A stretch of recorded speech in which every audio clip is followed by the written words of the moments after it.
난 박수로 감사하겠습니다. 고맙습니다. 함께 보실 하나님의 말씀은 창세기 14장입니다. 창세기 14장. 오늘 창세기 14장 전체를 한번 살펴볼 텐데요. 봉독은 17절에서 24절까지 하겠습니다. 구약성경 17페이지에 있는 창세기 14장 17절에서 24절 말씀입니다.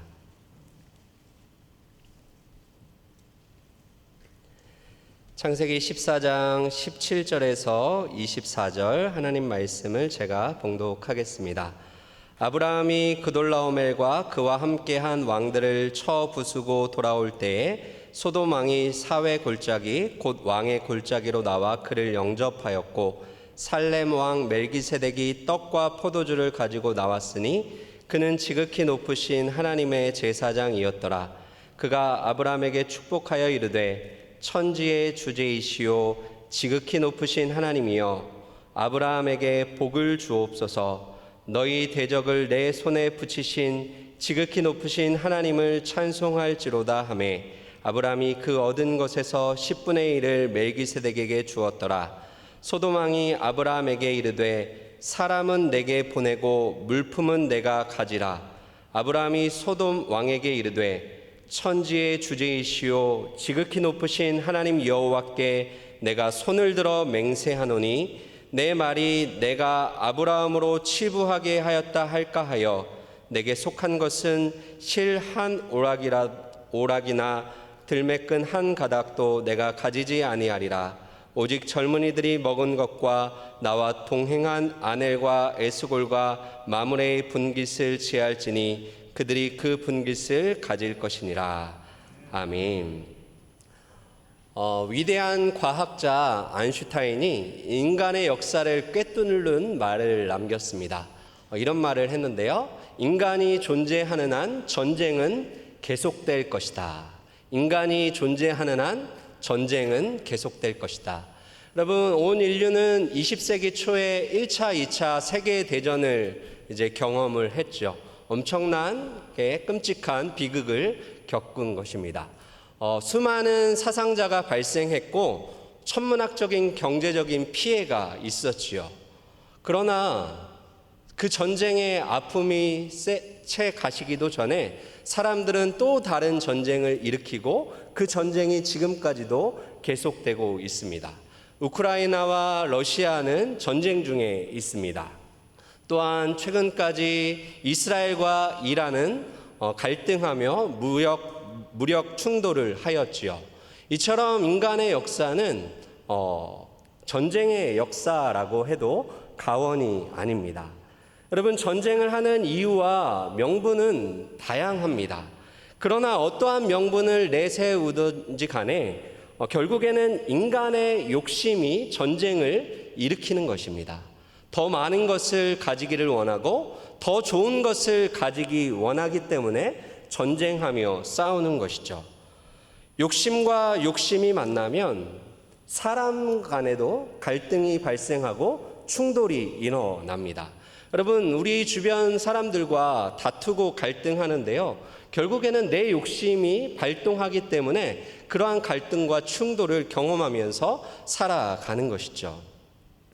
창세기 14장 오늘 본문의 말씀은 성경에 기록되어 있는 최초의 전쟁입니다. 그 당시 가나안 땅 주변의 정세는 꽤 오랜 시간 평화를 유지하며 왔습니다. 전쟁이 없는 평화의 상태가 굉장히 오랫도록 지속된 것이죠. 그것은 사람들이 선했기 때문이 아니라 한 사람이 너무나 강력한 힘을 가지고 있었기 때문에 그 사람을 중심으로 평화가 유지되어 온 것입니다. 그런데 다른 사람들의 힘이 강해지기 시작했습니다. 그 한 사람의 힘만이 아니라 다른 왕들의 힘이 강해지면서 이 왕들에게도 욕심이 생겨나게 됩니다. 여러분, 그 당시 중동 지역의 패권을 장악하고 있던 사람은 그돌라오멜이라는 왕입니다.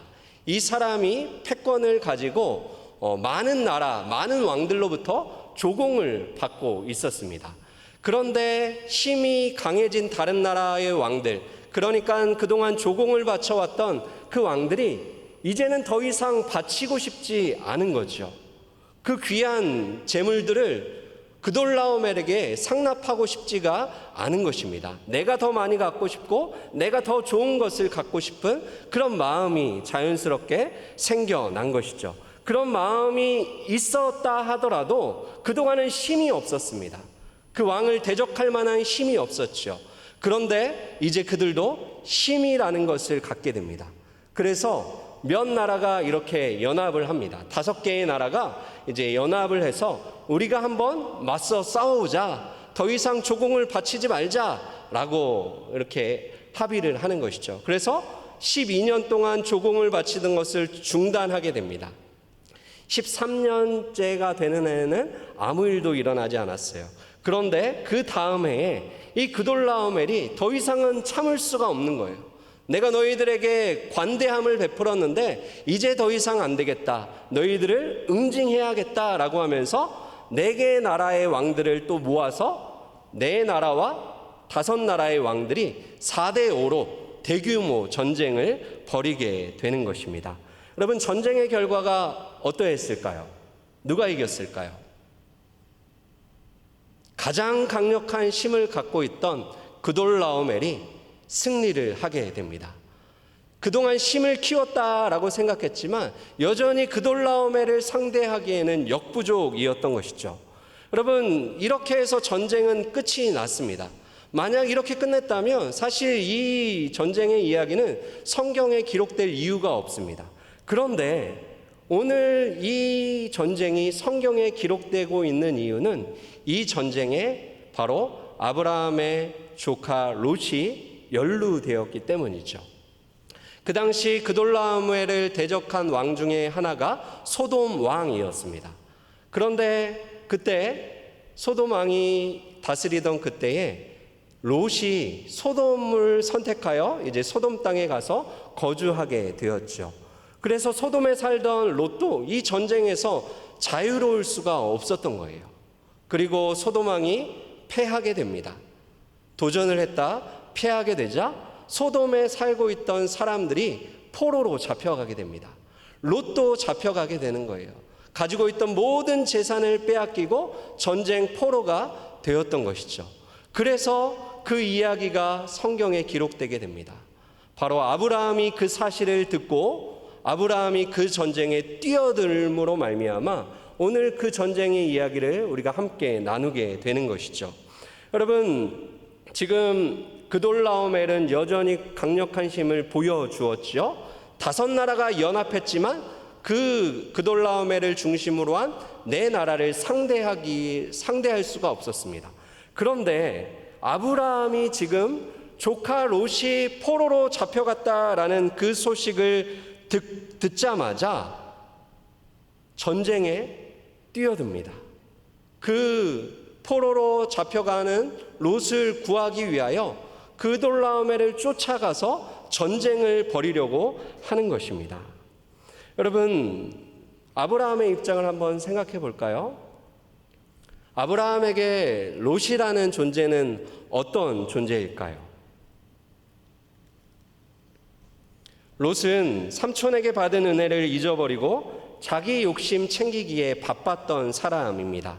뒤도 돌아보지 않고 소돔 땅, 자기가 보기에 좋은 그 땅을 선택해서 그 땅으로 가버린 존재, 얄미운 존재가 롯입니다.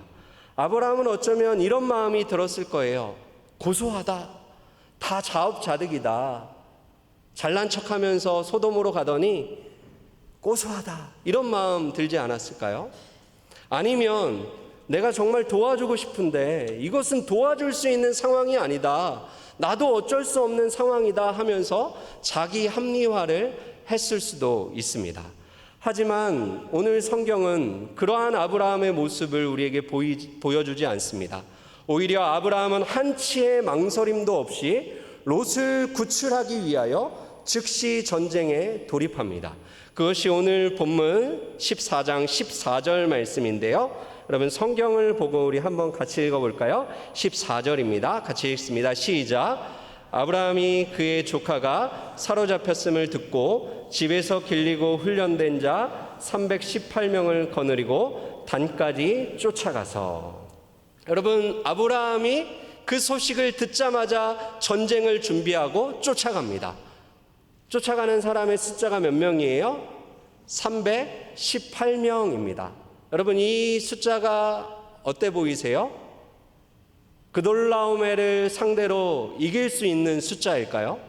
물론 이 숫자만 있는 것이 아니죠. 아브라함과 동맹을 맺은 또 그 지역에 동맹군들이 있었습니다. 같이 참전을 해서 전쟁을 하지만 사실은 이 숫자를 가지고 그돌라오메를 상대할 수는 없습니다. 강력한 힘을 갖고 있기 때문에 5나라가 연합했어도 이기지 못한 그 상대를 어떻게 일개 족장에 불과한 아브라함이 상대하여 싸울서 승리할 수 있을까요? 이것을 가리켜 계란으로 바위치기라고 부르는 것이죠. 그런데 아브라함은 계란으로 바위를 치고자 합니다. 주저하거나 망설임 없이 쫓아가죠. 상식과 이성으로는 절대 할 수 없는 그 일을 아브라함이 하고 있습니다. 여러분, 왜 그랬을까요? 다른 이유가 있는 것이 아닙니다. 조카 롯을 향한 사랑이 쫓아가게 만드는 것입니다. 여러분, 상식과 이성으로 할 수 없는 그 일을 사랑은 우리에게 하게 만듭니다. 다른 나라의 왕들은 더 많은 재물을 가지기 위해 전쟁을 벌였지만 아브라함은 사랑을 하기 위해 전쟁에 뛰어들었습니다. 여러분, 사랑이라는 것은 무엇입니까? 사랑은 상대방이 자격을 갖출 때 가능한 것이 아닙니다. 사랑은 내가 하나님의 마음, 그리스도의 마음을 품을 때 가능한 것이죠. 사실 롯은 목숨을 건 사랑을 받을 만한 자격을 가진 사람이 아니었어요. 이전의 모습도 매우 실망스러웠고 사랑을 받은 이후에도 롯은 별로 달라진 것이 없었습니다. 롯은 또다시 소돔을 선택하여 소돔으로 돌아가게 됩니다. 그래서 이후에 소돔과 고모라가 멸망할 때 또 한 번 큰 어려움에 곤란함에 빠지게 됐죠. 그러나 아브라함은 이러한 롯, 사랑받을 만한 자격이 없어 보이는 그러한 롯마저도 끝까지 사랑하며 책임을 지고자 하는 것입니다. 여러분, 아브라함이 롯을 사랑한 것은 단순히 그가 조카이기 때문, 혈육이요 친척이기 때문에 그를 사랑한 것은 아니었습니다. 여러분, 오늘 14장 12절과 14절과 16절에 보면 롯을 수식하는 표현 중에 조카라고 번역된 단어가 있습니다. 조카, 롯이라는 표현을 3번 반복해서 사용하고 있는데요.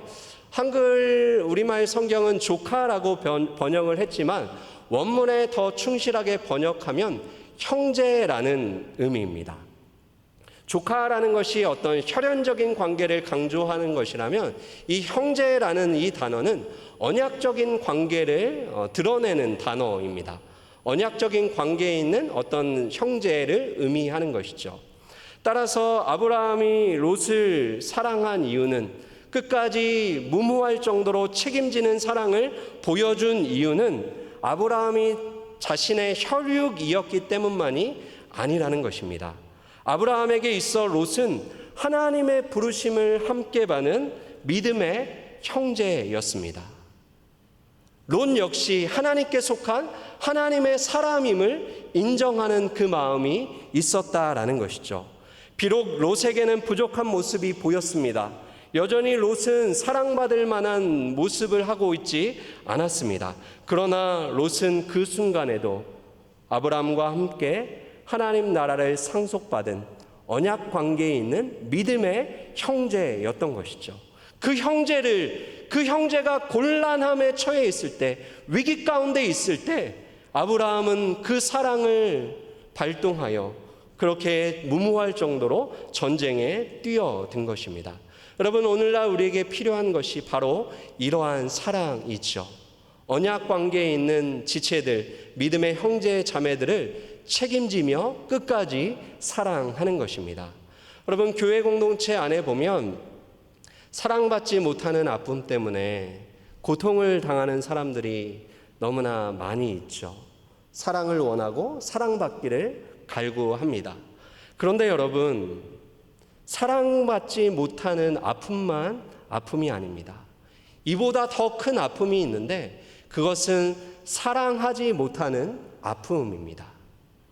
우리는 믿음의 형제 자매들을 마땅히 사랑해야 하는 그런 언약적인 책임이 있는 자들입니다. 그럼에도 불구하고 믿음의 형제 자매들의 아픔을 외면하죠. 우리의 마음이 너무나 무감각하여서 그들이 어떻게 되든 말든 나만 편하고 나만 행복하면 된다라는 이런 이기적이고 자기중심적인 그러한 마음들이 교회 공동체 안에도 너무나 깊이 들어와 있다라는 것입니다. 이것이야말로 우리의 아픔인 것이죠. 마땅히 사랑해야 하는 대상을 사랑하지 못하는 아픔이 우리에게 있는 것이죠.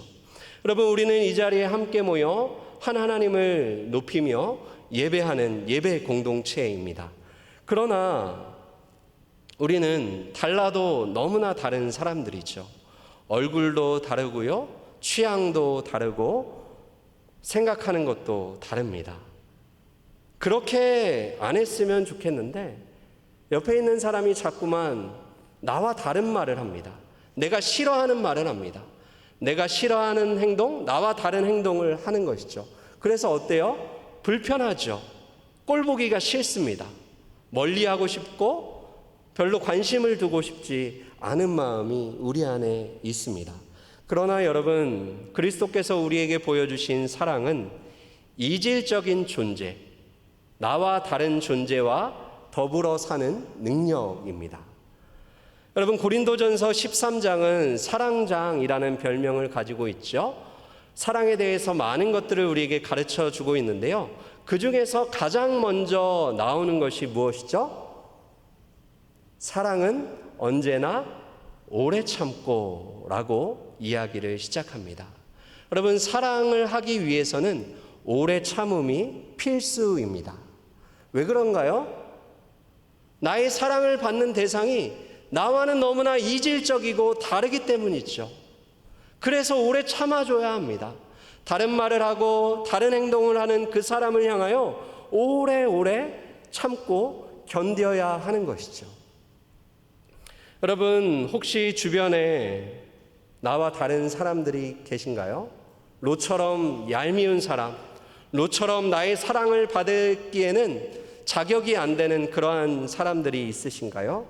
은혜를 베풀어도 은혜를 모르고 사고만 쳐서 뒷수습은 다 해줘야 하고 아무리 돌봐줘도 별로 성장도 없고 별로 변화도 없는 그런 사람이 주변에 있으신가요? 그렇다면 그 사람이 내 옆에 있다는 그 사실로 인해 하나님께 감사하시기를 바랍니다. 나와는 다른, 나와는 이질적인 사람이 내 곁에 나와 함께 한다는 사실에 감사하시기를 바랍니다. 왜냐하면 그 사람들 덕분에 우리는 참된 사랑을 배워갈 수 있기 때문입니다. 여러분, 아브라함은 사랑이라는 무기, 가장 강력한 무기를 가지고 전쟁에 뛰어들었습니다. 그리고 아브라함은 하나님을 힘입어 놀라운 승리, 기적과 같은 승리를 거두게 됩니다.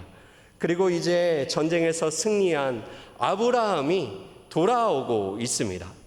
여러분, 오늘 본문 우리가 읽은 17절과 18절은 아브라함이 개선하는 장면을 보여줍니다. 17절과 18절을 한번 보실까요? 17절을 보시면 아브라함이 그돌라오멜과 그와 함께한 왕들을 쳐 부수고 돌아올 때에 소돔 왕이 사회 골짜기 곧 왕의 골짜기로 나와 그를 영접하였고, 18절 같이 읽습니다. 시작. 살렘 왕 멜기세덱이 떡과 포도주를 가지고 나왔으니 그는 지극히 높으신 하나님의 제사장이었더라. 여러분, 아브라함이 영광스럽게 승리한 자로서 개선할 때 두 사람의 왕이 나와 아브라함을 맞이합니다. 누구와 누구죠? 소돔 왕과 살렘 왕이죠. 소돔 왕 베라, 살렘 왕 멜기세덱, 이 두 인물이 아브라함을 영접하고 있어요. 여러분, 지금 이 전쟁의 승리로 인해서 아브라함의 위상이 굉장히 높아지게 됩니다. 하나님께서 아브라함의 이름을 창대케 하시겠다라고 약속해 주셨죠. 아브라함을 부르시면서 내 이름을 창대케 할 것이다 라고 말씀하셨는데, 아브라함이 가나안 땅에 거류하면서 물론 그가 주변 사람들에게 이름을 알렸지만 이렇게 국제적으로 이름을 알리게 된 것은 전쟁에 참여했기 때문이죠. 그리고 오늘 사건은 아브라함의 인생에 있어서 과연 이런 순간이 또다시 있을까 싶을 정도로 그 삶의 절정에 해당되는 그러한 순간이라고 할 수 있죠. 전쟁에서 승리했습니다. 영광스럽게 돌아왔고 2명의 왕이 친히 나와서 개선하는 아브라함을 맞이하고 있는 상황을 우리가 생각해 볼 수 있는 것이죠. 여러분, 그러나 전쟁이 끝나고 아브라함이 승리한 것처럼 보이지만 사실 진짜 전쟁은 여기에서부터 시작됩니다. 왜 그럴까요? 전쟁에서 승리하는 것도 어려운 일이지만 승리한 이후에 변질되지 않고 하나님 앞에서 여전히 겸손함을 유지하는 것은 더 어려운 싸움이기 때문입니다. 여러분, 우리는 고난과 위기 속에서는 하나님 앞에 바짝 엎드려 겸손할 수밖에 없습니다. 의지하게 되고 기도하게 되고 하나님께 매달리게 됐죠. 그러나 승리해 보십시오. 성공해 보십시오. 우리의 마음이 언제 그랬냐는 듯이 변하게 됩니다. 하나님은 온데간데 없고 나 자신이 높아지고 나 자신을 앞세우고 나 자신을 자랑하는 일에 혈안이 되어버립니다. 은근히 자신을 드러내고 싶어 하는 것이죠. 그러나 오늘 아브라함은 큰 승리를 거두었지만 여전히 변질되지 않고 여전히 교만함과 싸워 승리하는 모습을 우리에게 보여줍니다. 여러분, 우리의 평생에 우리가 끝까지 싸워야 하는 가장 무서운 대적이 있다면 그것은 바로 교만입니다. 교만이라는 이 대적은 지칠지를 모릅니다. 끊임없이 우리에게 찾아와 전쟁을 일으키죠. 너 충분히 그럴 만한 자격이 있어.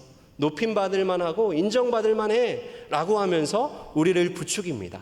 하나님의 자리에 올라가라고 우리에게 끊임없이 속삭입니다. 여러분, 오늘 승리하고 돌아온 이 아브라함에게 무기가 필요했어요. 어떠한 무기입니까? 겸손이라는 무기입니다. 아브라함은 다시 겸손으로 무장해야 했습니다. 여러분, 이렇게 중요한 순간에 하나님은 아브라함에게 멜기세덱을 보내셔서 아브라함이 있어야 하는 자리가 어디인지를 확인시켜 주십니다. 여러분, 멜기세덱이라는 사람, 살렘 왕 멜기세덱이라는 이 사람은 성경 전체에서 가장 신비로운 인물입니다. 그는 살렘 왕이었으며 지극히 높으신 하나님의 제사장으로 소개가 되고 있죠. 그런데 그가 아브라함에게 나왔죠. 아브라함에게 나올 때 빈손으로 나오지 않고 어떻게 나왔죠? 떡과 포도주를 가지고 나왔습니다. 그 전쟁을 치열하게 싸운 아브라함과 그의 사람들을 먹이기 위해서 떡을 준비하고 포도주를 준비해서 나온 것이죠.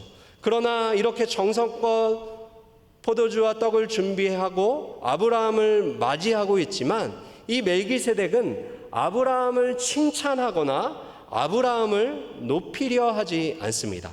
오히려 멜기세덱은 아브라함에게 승리를 주신 하나님만을 높이고 있습니다.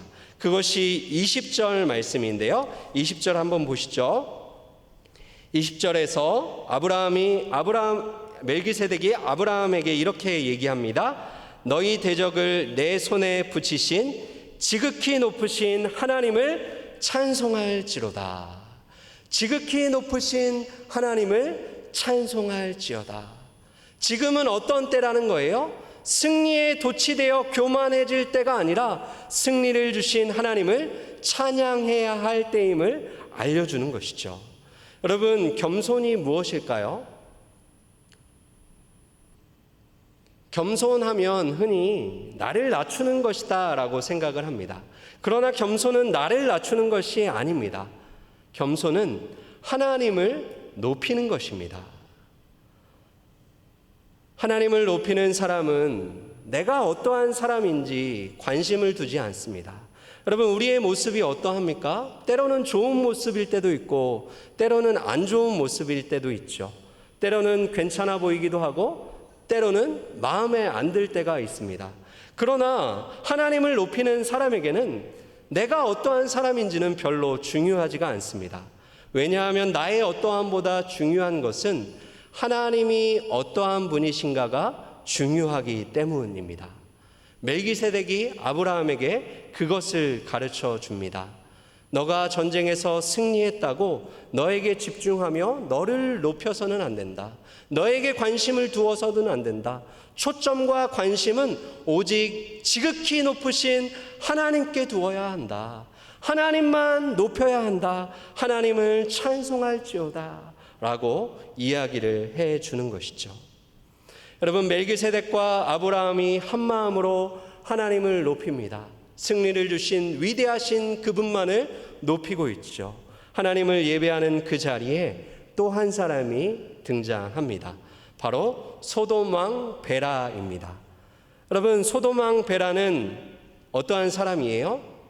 그돌라오멜과 전쟁을 하였지만 패했지요. 그러나 아브라함 덕분에 그 전쟁에서 살아 돌아올 수 있었습니다. 그리고 멜기세덱과 아브라함이 하나님을 높이며 찬양하며 예배하는 그 현장에서 하나님이 높임받는 것을 직접 경험한 사람이죠. 그러나 그는 예배의 자리에 있지만 그는 여전히 하나님을 높이지 않습니다. 오히려 자신을 높이고자 합니다. 하나님을 향한 예배도 없고 아브라함을 향한 감사도 그에게는 없었어요. 여전히 자기중심적이고 여전히 교만한 모습을 보이고 있습니다. 멜기세덱은 떡과 포도주를 가지고 아브라함을 맞이했지만 소돔 왕은 빈손으로 나옵니다. 빈손으로 나온 것이 아니죠. 이 소돔 왕 베라가 준비한 것은 무례함과 교만함이었어요. 그것을 가지고 나옵니다. 지금 그럴 만한 상황이 아님에도 불구하고 굉장히 교만하게 고압적으로 아브라함에게 명령을 하고 있습니다. 여러분, 소돔 왕은 전쟁에서 패했어요. 쓰라린 경험이 있습니다. 그러면 겸손을 좀 배워야 하는 것 아닌가요? 그러나 여전히 그는 교만합니다. 고난을 맛보고 시련을 통과했는데도 여전히 변화되지 않는 그런 어처구니 없는 모습을 보이고 있죠. 여러분, 이것이야말로 정말 불쌍한 패배자의 모습임을 우리는 기억해야 합니다. 소돔 왕은 아브라함에게 이렇게 명령하죠. 21절인데요. 우리 21절 말씀 성경을 통해 같이 한번 읽어볼까요? 시작. 소돔 왕이 아브라함에게 이르되 사람은 내게 보내고 물품은 내가 가지라. 아브라함에게 어떠한 감사의 인사도 하지 않고 고압적으로 명령하듯 말하죠. 사람은 내게 보내고 물품은 내가 취하라. 여러분, 소돔 왕은 자신이 마치 전쟁에서 승리한 자인 것처럼 행세하고 있어요. 전쟁터에서 승리한 사람에게 그 전리품에 대한 소유권이 있는 것은 당연한 거예요. 그리고 아브라함이 승리했기 때문에 소돔 왕이 그 물품을 가지라고 말할 필요도 없이 그 전리품은 아브라함에게 속한 것입니다. 그러나 소돔 왕은 선심이라도 쓰는 듯 사람은 내게 보내고 물품은 네가 가져도 좋다 라고 말하고 있죠. 여러분, 소돔 왕의 말대로 전리품은 아브라함이 가져도 되는 것입니다. 가져갈 수 있는 충분한 명분이 그에게 있었어요. 보통 사람 같으면 어떻게 했을까요? 야, 하나님이 나에게 엄청난 선물을 주셨습니다. 하나님이 주셨습니다. 이렇게 간증하면서 그 좋은 것 챙기지 않았을까요? 그러나 역시 아브라함은 다릅니다. 믿음의 사람, 품격의 사람 아브라함은 전리품을 탐하지 않습니다. 왜냐하면 전쟁을 시작한 이유가 더 가지려는 욕심에서 시작한 것이 아니기 때문이죠. 롯을 구하기 위한, 언약의 형제를 향한 책임을 다하기 위하여서 전쟁을 시작했기 때문에 그 전리품에 대한 욕심이 그에게는 없었던 것이죠. 여러분, 전쟁에서 승리했어요? 엄청난 전리품을 가지고 돌아오고 있습니다. 여러분, 전리품을 본 아브라함의 마음이 어떠했을까요? 갖고 싶다, 이런 마음이 하나도 없었을까요? 그러면 사람이 아니죠. 천사죠, 그거는. 왜 없었겠어요? 야, 이거 엄청나구나. 이거 가지면 정말 떵떵거리는 큰 부자가 될 수도 있겠구나. 그 마음이 분명 그에게도 있었을 것입니다. 그 욕심, 그 탐욕이 올라오는 것이죠. 그러나 아브라함은 또다시 탐욕과의 전쟁에서 승리하는 모습을 보이고 있습니다. 여러분, 그리스도인은 무엇이 내 것이고 무엇이 내 것이 아닌지를 분별할 수 있는 사람입니다. 여러분, 이 세상 사람들은 어때요? 내 것도 내 것이고 네 것도 내 것이다 라고 말하는 것이 이 세상의 모습이죠. 그러나 그리스도인은 달라야 합니다. 어떻게 다르죠? 모든 것이 하나님의 것입니다.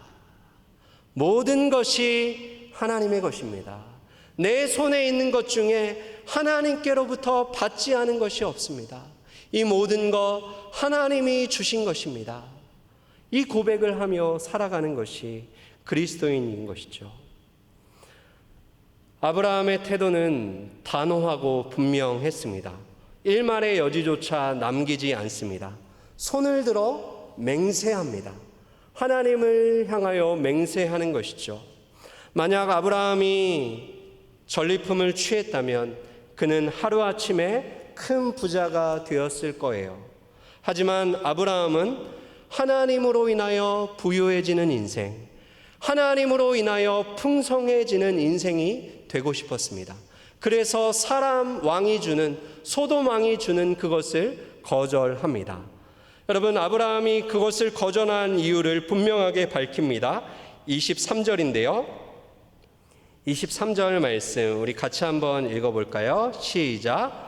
내 말이 내가 아브라함으로 치부하게 하였다 할까요? 내게 속한 것은 실 한 오락이나 들매끈 한 가닥도 내가 가지지 아니하리라.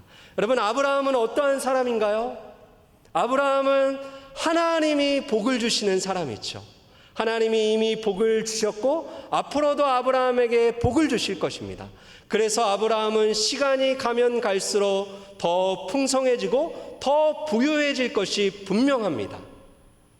그런데 아브라함이 큰 부자가 되었을 때 소돔 왕이 사람들에게 이렇게 말하는 거예요. 야, 아브라함 큰 부자 된 거 봤지? 그거 내가 전리품 줘서 그런 거야. 내 도움 받아서 내 덕분에 아브라함 부자 됐다? 이런 말을 할 것을 두려워해서, 나 그런 말 듣기 싫다. 너 때문에, 너 덕분에 부자 됐다는 말 듣기 싫다. 나는 오직 하나님으로 인하여 부유해지는 사람이다. 나는 오직 하나님께로부터만 복을 받는 사람이다. 이것을 분명하게 하기를 원했던 것이죠. 사랑하는 여러분, 내 몫을 챙기는 것에 과하게 욕심 부리며 살지 마시기를 바랍니다.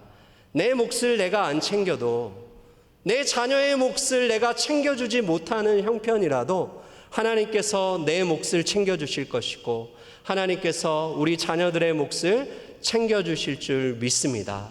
여러분, 이러한 믿음이 있어야 아브라함처럼 품격 있는 그리스도인의 삶을 살 수 있는 것이죠. 아브라함은 전리품과 관련하여 한 가지 조건, 한 가지 단서를 제시합니다. 그것이 24절 말씀인데요. 24절을 한번 보시죠. 24절에 오직 젊은이들이 먹은 것과 나와 동행한 아넬과 에스골과 마므레의 분깃을 제할지니 그들이 그 분깃을 가질 것이니라. 여러분, 마지막으로 전리품을 계산할 때에 아브라함이 소돔 왕에게 제시한 조건이 있죠. 바로 318명, 그 나와 함께 전쟁에 참여한 그 소녀들이 먹은 것은 너희가 대라, 책임을 져라. 그뿐만 아니라 아브라함과 동맹을 맺었던 아넬과 에스골과 마므레, 이 사람들도 전쟁에 함께 해 주었는데 그 사람들은 자신들의 분깃을 가져가야 한다. 그러니 그 분깃을 제하고 모두 너 소돔 왕이 가져가도 좋다라고 이야기를 하는 것이죠. 여러분, 여기서 우리는 굉장히 중요한 진리를 발견하게 됩니다. 내가 싫다고 해서 다른 사람도 싫은 것은 아니죠. 내가 좋다고 해서 다른 사람도 다 좋은 것은 아니라는 것입니다. 따라서 내 기준을 가지고 다른 사람에게 강요해서는 안 된다라는 거예요. 이것은 자칫 또 다른 종류의 교만, 도덕적인 우월감으로 빠질 수 있기 때문이죠. 나는 그렇게 하지 않는다. 나는 의롭고 나는 도덕적으로 윤리적으로 올바르다. 이것을 은근히 우월감으로 삼는다라는 거예요. 아브라함은 단지 물리적인 전쟁에서만 승리한 것이 아니었습니다. 그는 더 치열한 전쟁, 힘겨운 전쟁, 영적인 전쟁에서도 승리하는 승리자의 면모를 보여줍니다. 그는 전리품 앞에서 탐욕과 욕심을 물리쳐 이겼습니다. 교만함과 도덕적 우월감이 찾아왔을 때도 이겨냈습니다. 여러분, 그렇다면 아브라함이 탐욕과 교만 앞에 무릎 꿇지 않고 끝까지 승리를 지키며 유지할 수 있었던 이유가 무엇이었을까요? 그 이유는 그가 소돔 왕을 만나기 이전에 먼저 멜기세덱을 만났기 때문입니다.